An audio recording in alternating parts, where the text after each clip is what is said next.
What up, y'all? Welcome to the last and final part of the Kohaku combo theory guide I am doing on the channel. Welcome to the Abyss.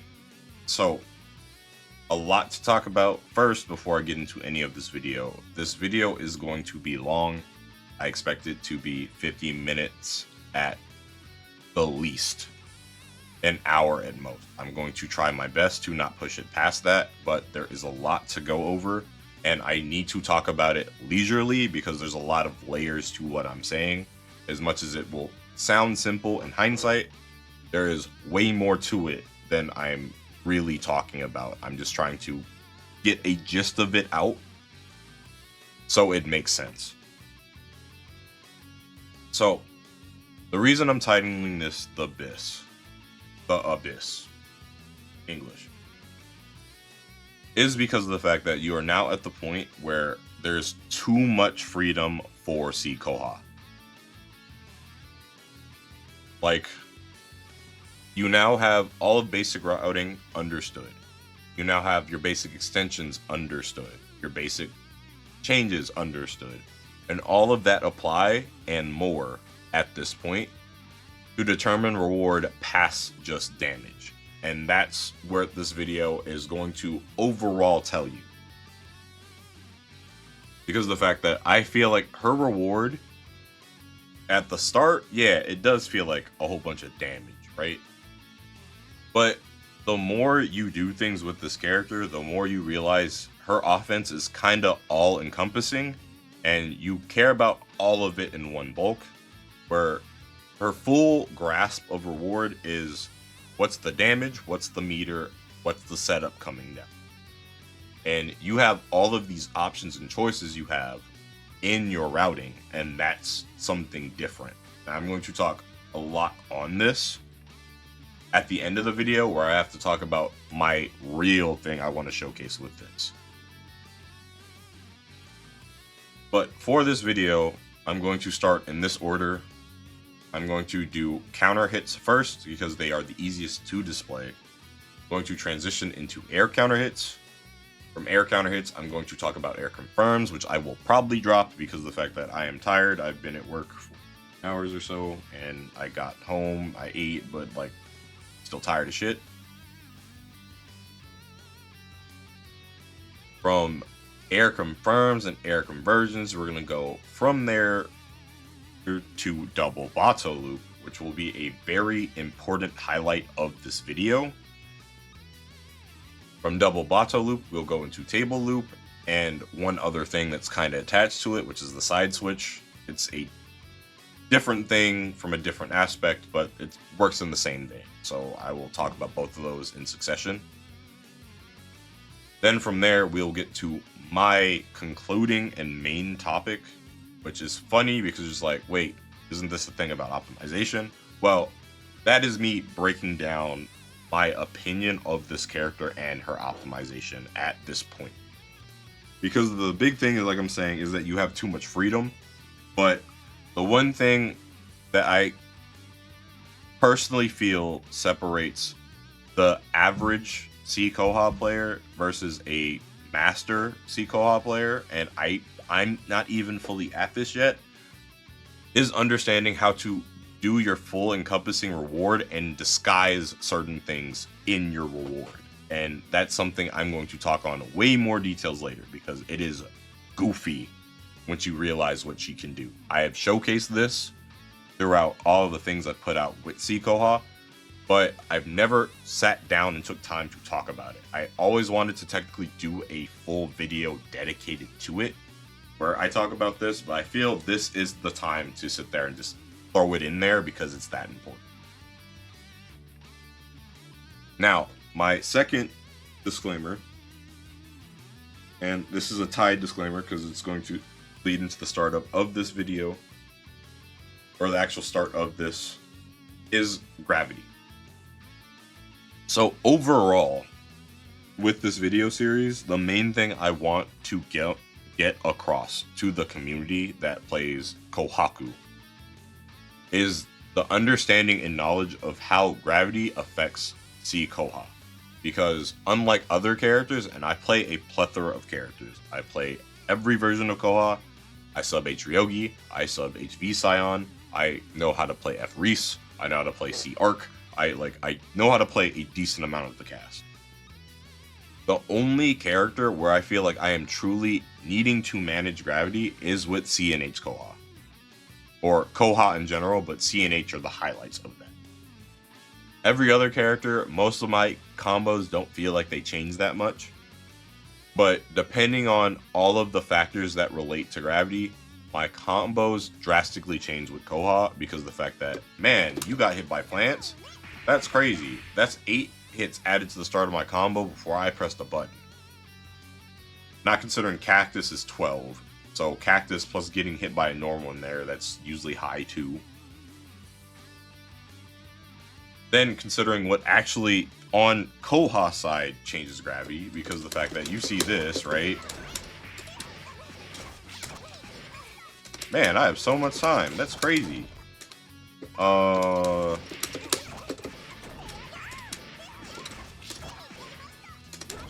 That will still work, but I have way less time. That's insane.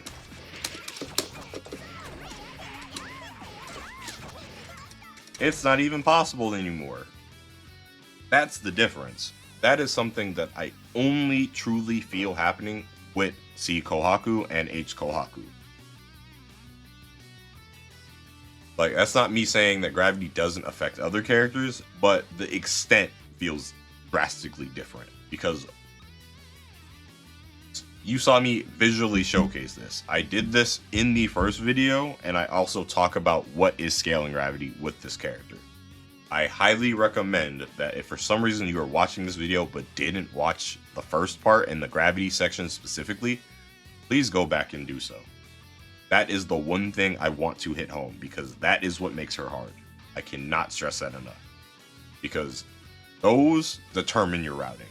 On top of the fact that you have to understand that the first string is the most important string with Kohaku.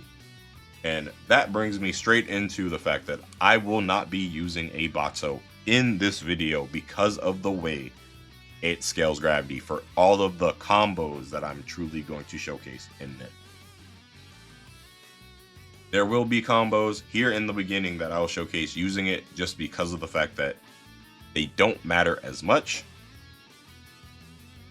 But in the case of everything past that, for basically once I get to double Battou loop and up, that is where you're going to see me not use a Battou because the way it affects gravity is too much. And that is just too much for it to be used, and you're gaining damage from other sources, so you basically recoup the damage very naturally. So let's jump in. Counter hits. So to talk a little wordy on counter hits. Counter hits are rather simple for Koha at the end of the day because you're just breaking a rule again, but a different case of the rule at the same time. Because if you paid attention to the prior video, once I talked about, hey, you don't want to use 2C in first string, charge 2C is a rule breaker. Same way I showcase that this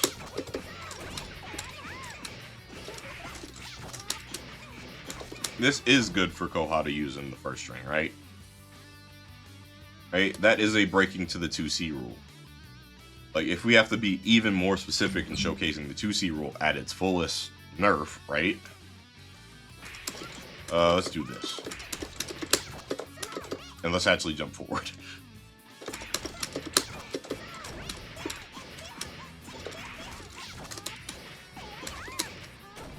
Cool, 6.1k. I didn't use a Battou, so I actually lost out on some damage, but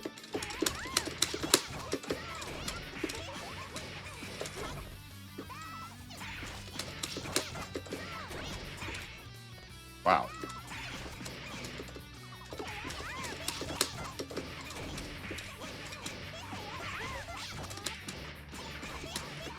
$5.671, and that was from a 2B starter? Like, I did 2B E counter hit, quote unquote, but I'm not using the counter hit proration or anything you gain from counter hit. and got 6.2 using 5C over 2C, and you're telling me I used 2C and then I lost basically 600 damage? That's the normal rule. But in the case of Charge 2C's case,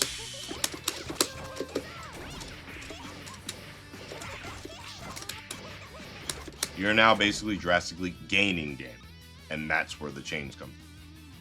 Because just with Charge 2C now, you are now, in general, usually gaining over 400. So that opens up the door to a lot of cursed things because of the fact that she does so much damage. Where 7k is now a practical thing. And it's not hard for her to obtain counter hits is where the issue lies. Because, yeah, you kind of only really have a 6-frame window from 2B, 4B, like a deep jump in JC, a deep jump in JB, which I probably can't time right now, to actually convert, to actually go into Charge 2C.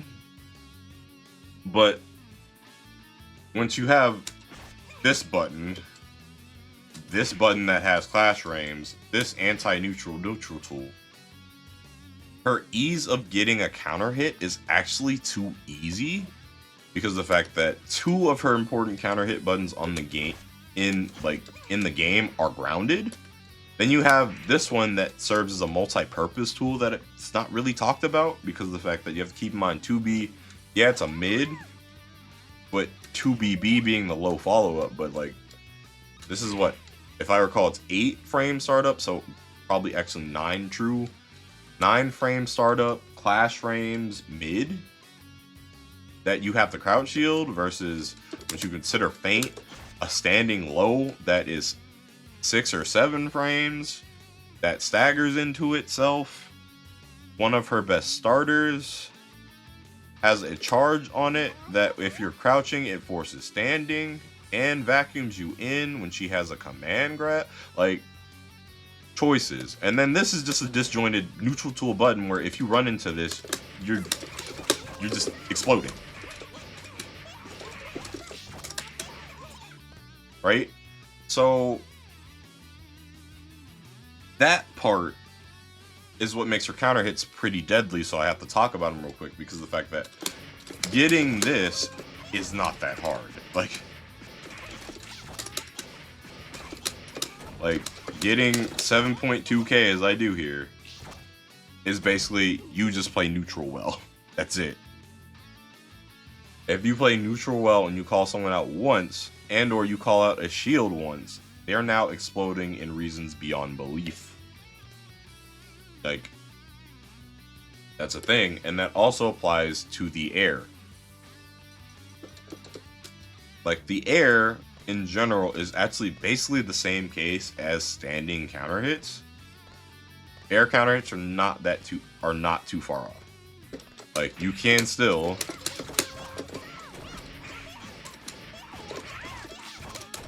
right? But the thing that you now have to consider, which is different, is the fact that once you get an air counter hit, or I'll talk more about this in general, you now have to consider, one, spacing, because of the fact that you have to sit there, if you are too high while they're too low, which is almost impossible to sub-score, you might not land in time to actually get charged to 2C. Same way, like, they genuinely, if they're genuinely above you, you might have to sit there and wait on certain delay timing to get it to work, which means you have more time, but now you have to focus on the charge more, or 2. And it's spacing dependent, right? That's still a thing too. So you have to open yourself up on air counter hit to some other options, like abusing 5cc1, where you get that little vacuum effect, because of the fact that that might stabilize the combo for you. But again, you're dealing with multi-hit scaling on 5C, or 5cc rather, so that now tanks your damage. Where the ideal, if you can't get charge 2C to come out, is you have to deal with this. You do the rebeat link that I dropped. But, oh wait, what happened there in comparison to the first one? Ah, man, all this spacing and distance. Because now you got to consider that too, right? You have to consider, man, you can't dash too far, because if you dash perfect, like this, it's all fine, right? Cool. But if you dash too far, now you cross up. If you dash imperfect, where you dash like this, then you hit one way, you cross up and whiff, and or you cross up, and then the combo doesn't go in the direction you intended. The issues. So, that's air counter hits, and your optimal but suboptimal is just doing the review. That is the ideal, because of the fact that this is going to give you the most. It gives you the most in a lot of ways. Even with me dropping things, which you'll see to be most of this video, but we ball. But it's going to give you the most utility. So that's one thing. And that's also considering the fact that, woo, let's take off counter hit, and then let's talk about just general air hits for this character, because they're pretty goofy, to say the least. Because, man, is she stubby. So normally once you see air confirms with this character, they're actually normally pretty short. They're probably doing JC air throw, or just simple knockdown JC air throw. Like, that's what you're typically going to see from this, which is completely fine. But issues that my bad, like choked on something randomly. Issues that arise from the fact that you're doing this are the fact that your knockdown is now going to be really, and I mean hyper dependent now, on your height. Like, her knockdown timing is completely determined by height. I cannot stress that enough. Like, if you are too high, you basically get nothing. Well, if you are super low, you have like all the time in the world to come up meaty. But you're not limited to an air throw. I think it's completely something that people don't consider with this character. Like, there's so many things you can do. And one of them comes from understanding how this rebeat works. That JC, JB rebeat, there's some nuance to it. So, a lot of people talked about that being like a one frame link or whatever. It is not. You actually have, like, I'd like to say like 6 frames of leeway. And that 6 frames drastically does matter. Like, that 6 frames allows you to do something like this. If I'm not bad, I'm bad.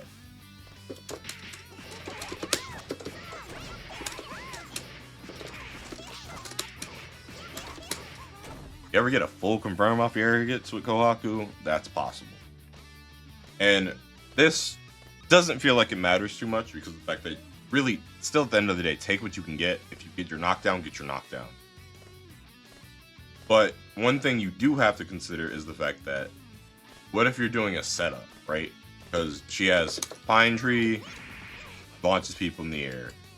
You have Johnny, which in weird cases also launches people in the air. You have Poison Plant, which does launch people into the air, etc. Plus, there's the cases where you hit, like, anti-air normal.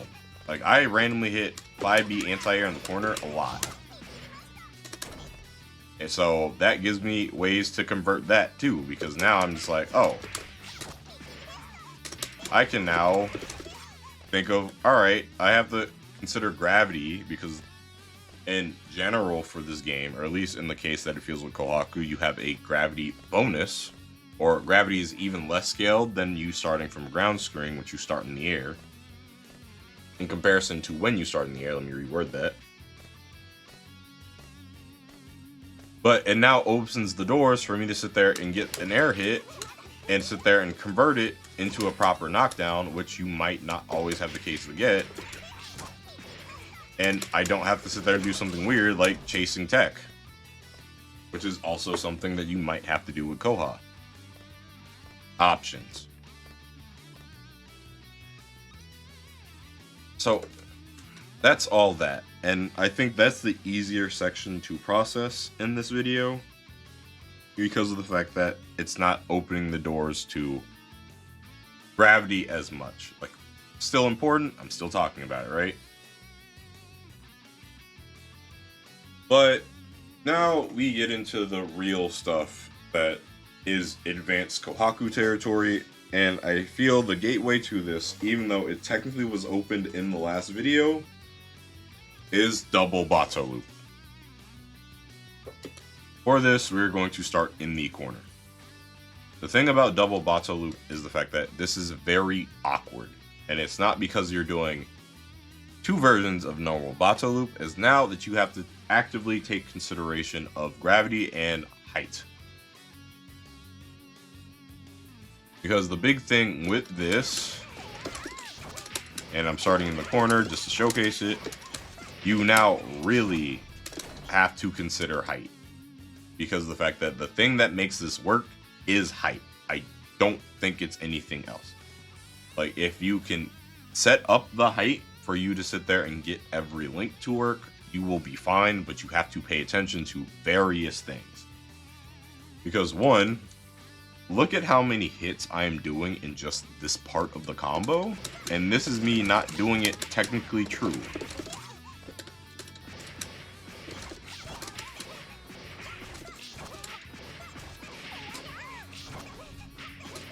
That is 20 hits before I even get to the knockdown. That's not considering all the hits I have to do in the beginning of the routing. That is all the hits just before I have to get to the knockdown. So it adds up a significant amount of hit count, and that's happening in the middle of your combo. So on top of gravity being affected when it's your first string, because that's the most important one, a lot to consider. Which is why, again, a Battou was not used.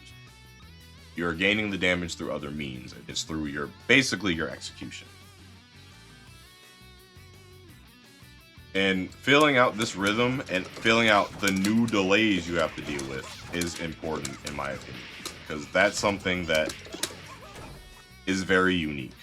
Like, I'm adding in new delays for this to work, in my opinion, regardless if it's done here, which is not how it will feel naturally in combo, versus once it is in combo. Because I'm now adding in a delay just to gain extra height at 4B. So I'm adding in 4B into a delay into a Battou that's delayed. So I do the second loop, once I'm doing 2B, 4B, I'm adding a delay on the a Battou again. And I slightly delay the catch depending on the gravity. To also make sure that 2C actually hits for a knockdown, right? So I actually get 2C to work on top of other things. Because keep in mind, once you do the air dash link, already for you to do that on certain characters, once you link in the 2C, and you're trying to sit there and do the first Battou rep, you might have to delay too. So a whole bunch of added delays and executional point. And this is not even, that's not optimal. Like, it's just me doing it here.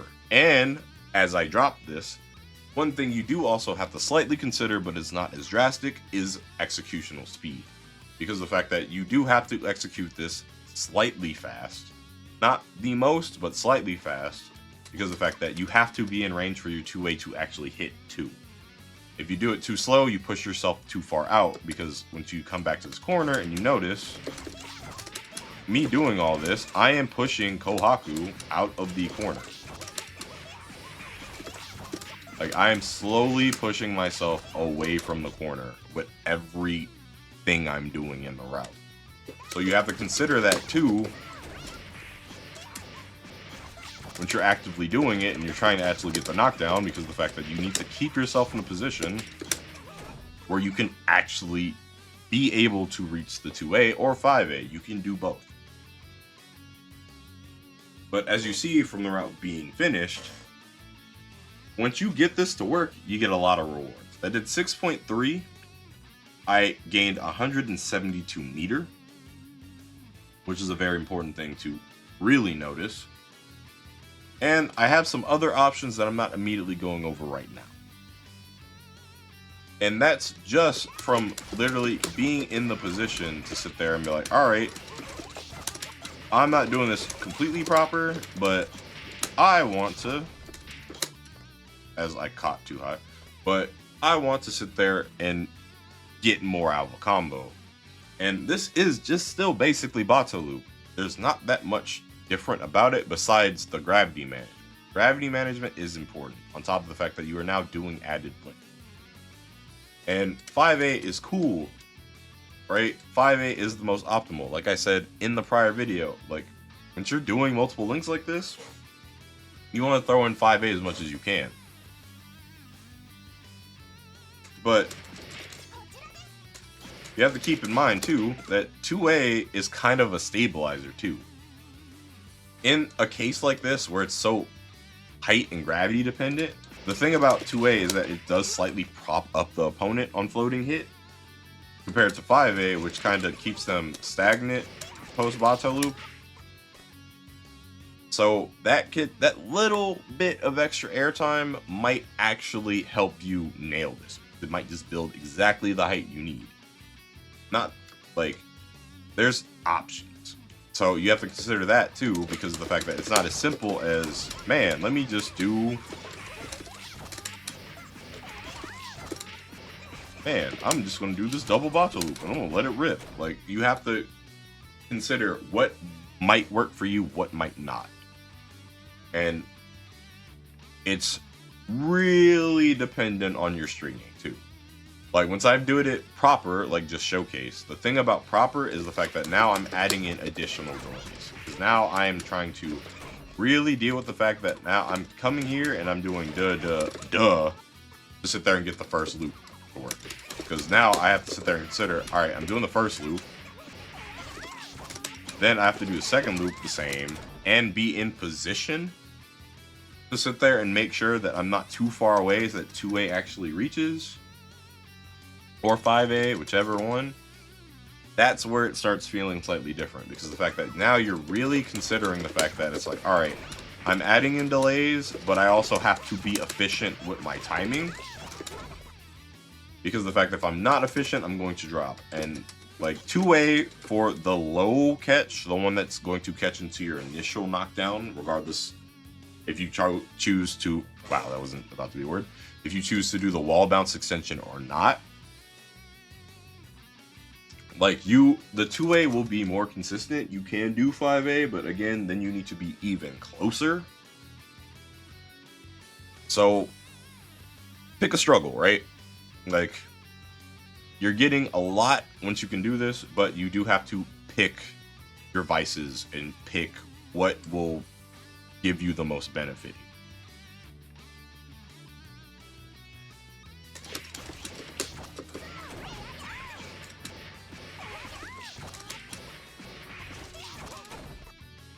And in my case, I suck at doing 2A, 2C apparently. So that's something I gotta consider, right? But all of that is basically what double Battou loop at base level of talking about it is about. Because of the fact that now it's just, you're doing Battou loop, you're now doing it twice, but now you have to consider, man, can I actually execute all this? Because it is a lot, right? Like, don't get me wrong, it is a lot to now extend the combo another rep and now have to deal with the fact that you have to manipulate height way more than you are in the first one. And consider, do you want to be in the corner for the end of your combo? Do you not? And etc. And I will talk even more on this later. But getting out of double Battou loop, let's get into table loop. Flipping a table over in anger. So I'm going to start mid-screen with this and not the corner, because the fact that this way you can see it.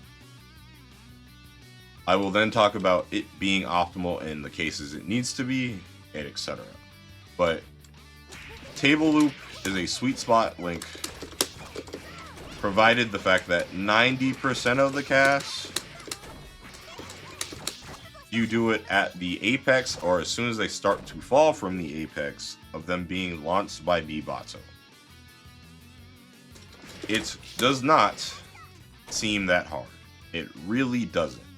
But then you have to consider a lot of factors.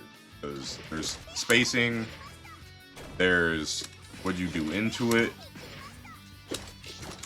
how are you trying to catch, will you be in catch range for something you're trying to do?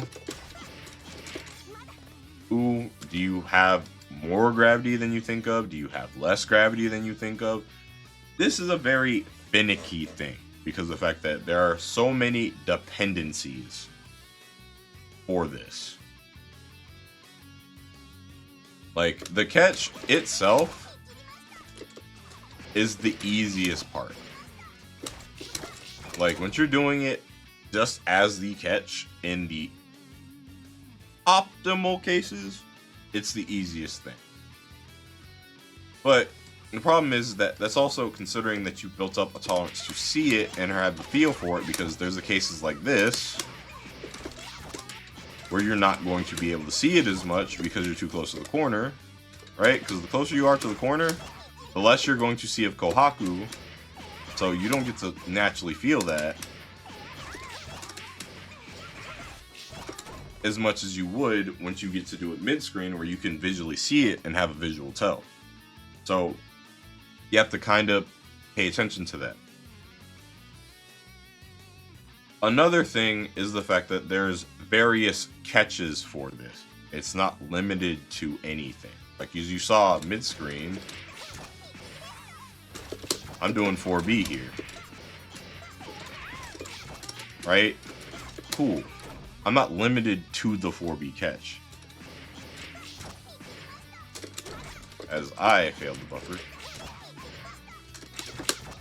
Like, this is one of the few cases where I think using a Battou is fine, because of the fact that a Battou in this case covers a distance just in case you don't feel you can reach.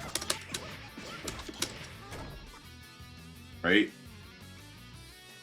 And even in the corner, like, as I now drop, like, you see me catching with 5A, right? But I caught that 5A extremely high. Your optimal is actually 5C. But the problem with 5C is now you have to basically perfectly sweet spot it, because of the fact that you are going to get the 5C out basically just in time. So a lot of things to consider there, because of the fact that it is now how optimal you want to be. Do you have the feeling for it? Is your gravity scale and all the other dependencies making it harder to execute than it looks? Like, personally, I recommend, and because of the fact that mid-screen is actually useless in hindsight, it's style points at most.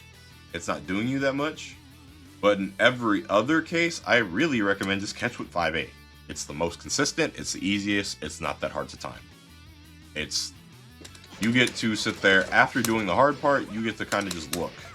And man, if you catch too high, you know, it's like, wow, I have way more time than I thought. Let me just breathe for a second. Or in my case, let me just not blink.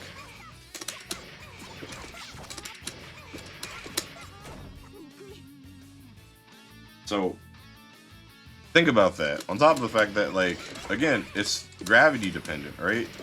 So if you consider what happens once you do multiple, which is also not optimal, you see how fast this timing is getting? This is impossible. Just from me looping it, and it's like, yeah, I'm adding in a lot of hit count too, but it's like, it's not changing the fact that it's like, I'm doing a link that's rather hard multiple times once you consider everything that matters to it. regardless if I'm scaling gravity through hits or not, like in the first string case, and this is still a completely viable and valid and optimal option in a lot of cases, do not get me wrong. Like, as you see, this is still doing vast amounts of damage. Regardless if I dropped or not, I was at 5.8. Like, it's not optimal. It's actually not optimal in this case. The most optimal thing and usage of table loop is actually mid combo because of the fact that you're already scaled from usage of gravity. It's not in your first string. So you're now just like, okay, I have time in the middle of my combo to throw this in. So let me just throw it in.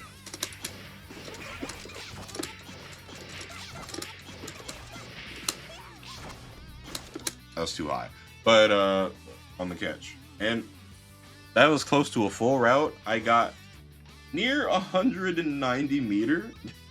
Like, I almost got 200 from that. Like, we're really talking, we're really cooking with this. But in this case, now you have to consider your gravity management too, because of the fact that what I just did still wasn't optimal. Optimal, I don't know how that hit. Optimal still has usage of 2C, where it's possible, right? But as you see, and it's like, if you're really paying attention,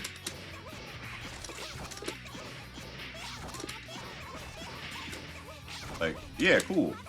That's not hard. But with just the 2C addition and the fact that I need a delay, it's making the timing faster. So now your execution speed matters, because now you can't be late at all, and you can do the full route still, but now you really have to pay attention to your execution speed because of the fact that you now need to do a faster 5A link. And as you can see, I'm currently dropping it. I shouldn't be, but we ball here.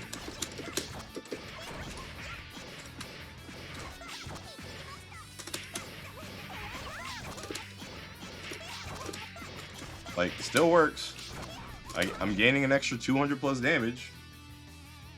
It's just way harder. It's way harder to achieve. And that's something you have to consider too. So, think about it. Like, really think about it. It's not, I highly recommend it because at the end of the day, it's going to do the most for you. It's going to add a lot of meter. It's going to add a lot of damage. But your execution of it and how you choose to do it, that's where I say think about it. Because the fact that, honestly, in a lot of cases for me, I do only do it from 5C. I feel this is most consistent for me. As you can see, I can do it the other way. I can do it at its most optimal too. But I normally just do it from 5C because I want the consistency and I want to be able to think about where I want the route to go. And this brings me over to the other half of it, while also talking about where you want the route to go, called the Sideswitch.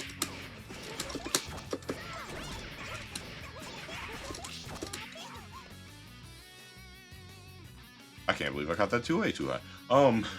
Yeah, it stopped me for a second. But the Sideswitch. This is the other half of flipping a table over an anger / table loop, or whatever, that's not talked about as much because it's not the loop, but it's a utility tool you don't see as often. Because of the fact that this side switch is goofy. So just like doing table loop, your follow-up is a link.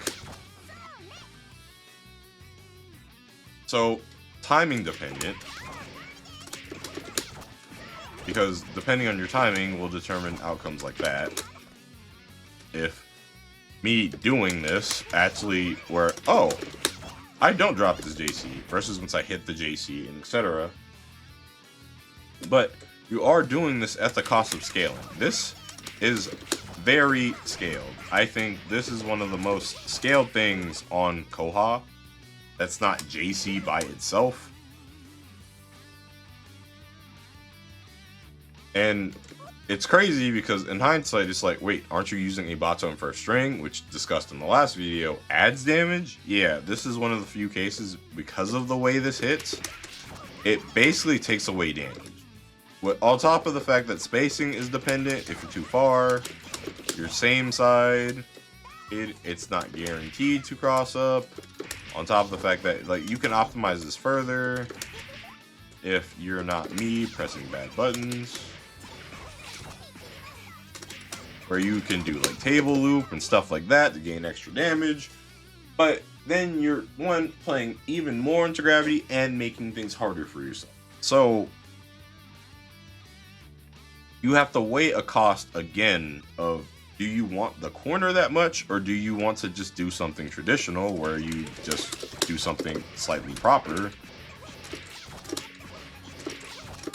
and you still get a decent chunk of damage from just doing a proper combo from true mid-screen / corner to corner, because that's also a thing, right? So you have to really think, do you really need the corner this much as a potential option? It's not bad, like, right? You're putting someone in the corner. But it is also a what cost, right? So consider that. With all of that being said, and those are all the main direct and combo related immediate points I want to get across in this video, let's now talk about Kohaku for a sec. And I am going to start with, this is my opinion. Other people can differ from it. I completely understand. At the end of the day, Koha is a toxic character. I get it. You're talking about a character that has some of the most absolute brute force offense possible in a fighting game.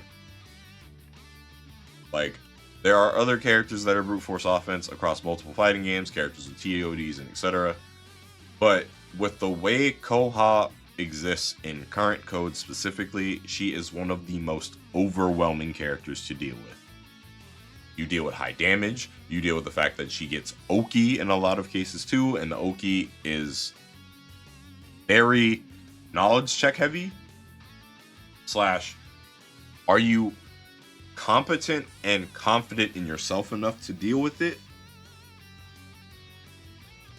That understandably, she is a toxic character. Would I say she's top 3 in my personal opinion? No, because of the way other characters are forced to interact with her, and she's forced to interact with those characters. Because at the end of the day, keep in mind that Kohaku is still a rush down oriented character that does have to play opportunistic. She doesn't truly have an anti-air.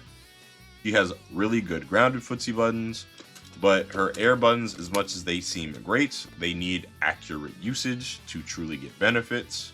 Like JB's disjointed, but it's disjointed upwards, not down, right?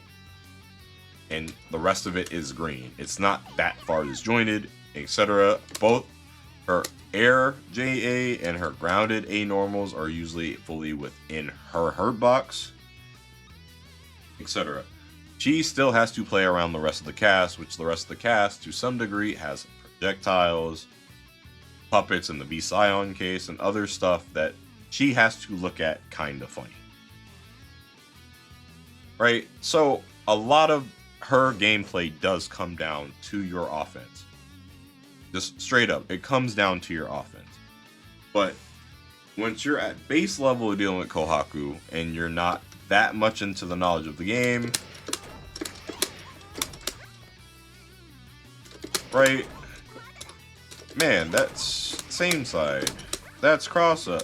Like, the basic left right's cool and all, it's adorable because it's based off of your timing on 2C and the delay. Like, I get it, right?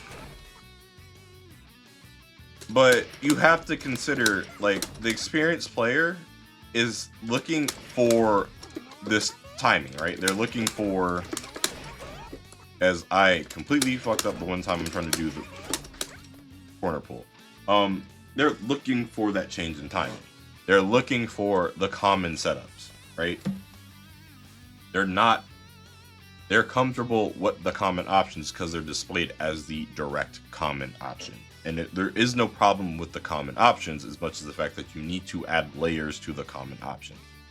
Like, in my personal opinion and experience, if you are an experienced multiplayer, you are going to get hit by me doing same side more than you're going to get hit by me doing the left right. You're going to see me do that, do the charge, and assume I'm going for the left right, and probably assume to some degree, it varies person to person,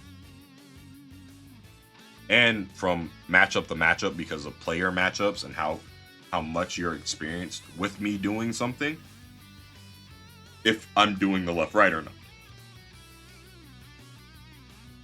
And also sorry for however that sounded. I'm goofy, way too tired take. But we trying to ball with this.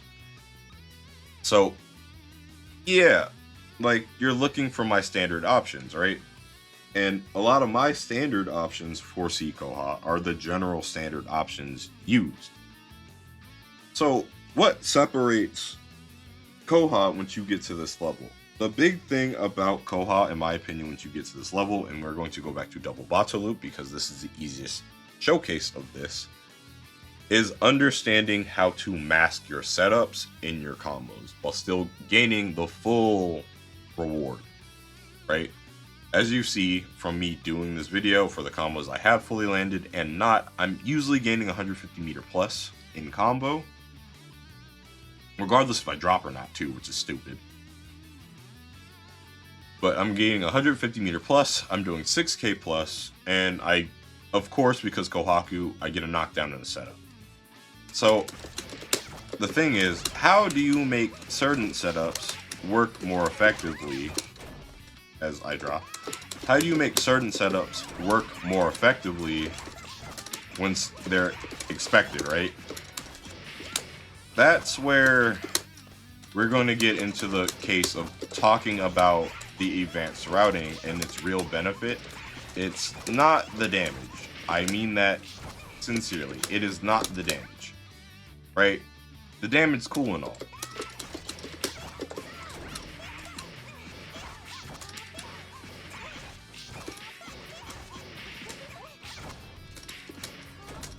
But it's masking setups, right? I did the same route. One was same side, another was left right. That's where it comes into play. Because the fact that now, depending on how I route, I can now determine what my outcome is. I think this is what truly separates your average Kohaku player versus in like Kohaku player that's playing her at the attempt of mastery, because of the fact that you are now going to sit there and really layer your offense inside of something you can't see for a lot of players that don't directly play C Koha, as I'm dropping, which is you're going to start calculating and thinking about your setups inside your combos, which is something only really C Koha can do. Like, or she can do it while it doesn't look obvious, right?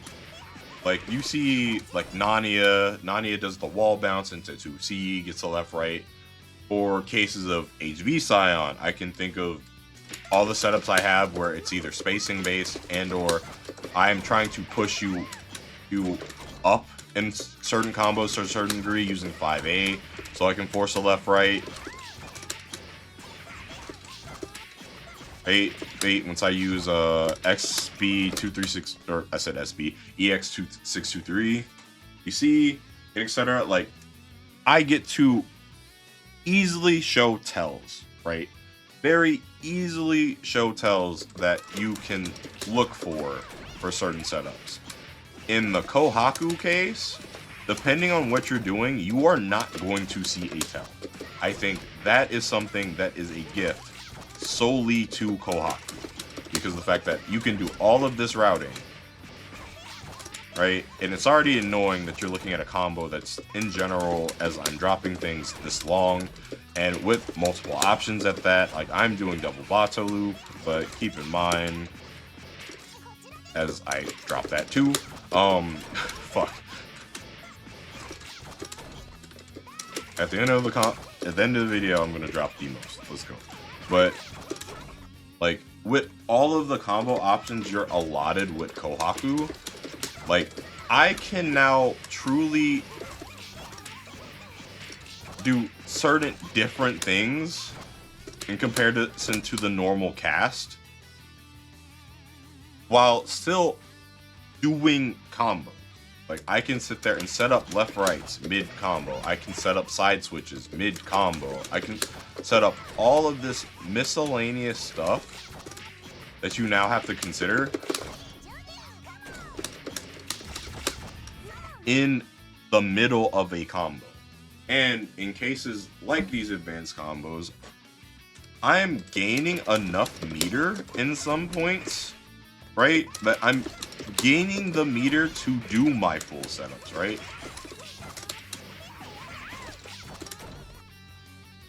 Like, I drop that, I'm at basically 130.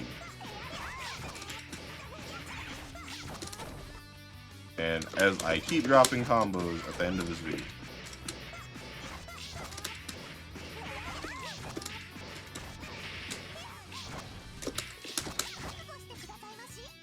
longest knockdown in the game, right?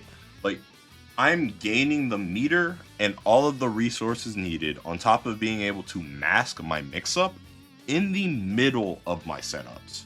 I mean, in the middle of my combos. Haha, in the middle of my setups.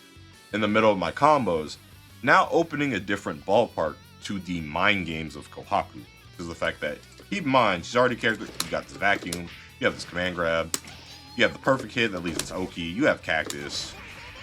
You have all of this stuff that makes her offense brute force. So, base level, you're already dealing with a very toxic character. Then, you extend that past that once you start masking stuff in your combos, where now people have to really consider what you're doing, because of the fact that if they don't know Kohaku, they might not understand what you're doing in combo. Like, the amount of people I hit with that left right that I showcase, and or the same side, once they understand that I can do a left right, or they see the air dash and assume it's left right, because that's another thing too. And I hit with that because of the fact that they weren't ready for it to even exist. That's the crazy part. Like, stuff like that is what really, at my opinion, puts her at a character where it's like, if you can do this and you regularly know how to incorporate and do this to the level of, it is so misleading to understand what Kohaku is doing, you are at mastery. I do not think I'm there yet. I'm straight honest. I do not think that, but how many years I put into this character, because for some people, they've only known me since I came back into the game. They didn't know me back during PS2 or like late PS2, because I really came in the end of PS2 in 2008-ish, 2010-ish. It's like, once I originally played, and I played for a short time, and like I wasn't even close to the level I'm at now. Not even at all close. But from me coming back into the game, from Cadenza getting me back, and etc., it's like, I haven't really feel like I grinded that hard, but I'm at this point where I can do a lot of this stuff. And the thing I feel that I need to work on the most, outside of fundamental things in playing Melty and fighting games, is masking my Kohaku. The more I put over that layer of I'm a phantom thief as a Persona reference, like, that's where my mastery will show. Because once I start hitting you with bullshit you're just really not ready for it to even happen, that's where you're going to crack. And I feel that is the case for any C Kohaku player that truly wants the most out of this character, is that you're going to get to the point where you're at this level and you're only really extending combos. You're making your combos longer to get more out of them. But you push that further by now understanding, how do I do different timings in the middle of my combo to sit there and create a different scenario? How do I put you in this situation and lean it even more towards my favor because you are expecting a certain outcome? That is Kohaku Mastery. So, that is the end of this video. I know it's a very long one. I think I'm still very close to an hour. Probably like 55 minutes-ish. I want to thank you for anyone who has watched this in totality, because of the fact that in total, we're talking about basically 2 hours plus of footage. It's 2 hours plus of hearing my voice and etc. Completely thank you for whatever reason you felt the need to watch all this, either because you care about Kohaku, either because you care about optimizing your Kohaku further, or if you wanted to gain more knowledge on this character, because I think that's also a thing too. Like, even in the Koha doc, I talk about anti-Kohaku tech. I put out anti-Kohaku tech. I've also talked about certain setups and their validity or not, because of the fact that like Molotov, I don't think Molotov is that good of a setup. It's cool and all, but it's not that good of a setup, because of the fact that there's many problems with Molotov, since it's RNG based in a game where its RNG rolls are goofy. On top of the fact that you have to deal with the fact that you have to consider EX guard, you have to consider people shielding and stuff like that. Thank you for dealing with getting to this point, because this overall, again, the main thing I wanted to get across is the importance of gravity. The second thing is getting out the knowledge. I easily could have hid half the knowledge I have here on this character. I never could have put out the Koha doc and etc. I could have randomly just been like, hey, I have all these new setups, good luck, deal with it. But as a not fully jaded man, I feel I had to eventually get this out, and I'm very glad I took the time. Am I spending a lot of time inside a very busy work week that is going to last until the 16th, basically, on top of a Vortex Gallery happening? Yes. But thank you for tuning into this long video, and thank you for any of those who overall watch this series. If you want to ask me questions about Koha, especially like if you get to this part, and you're trying to truly understand some of the nuance I'm doing with like what am I doing to create the outcomes that I'm showcasing in this last bit, feel free to ask me. The same way, feel free to ask me about character problems you have. I generally know combos and easy solutions on all of the cast, so I don't feel like that's too much of an issue. So feel free to hit me up on Discord, preferably. If not, you can hit me up on Twitter. You can do a public @ I don't mind doing a public @ Koha stuff. But yeah, thank you. Later. Don't want to keep y'all too long.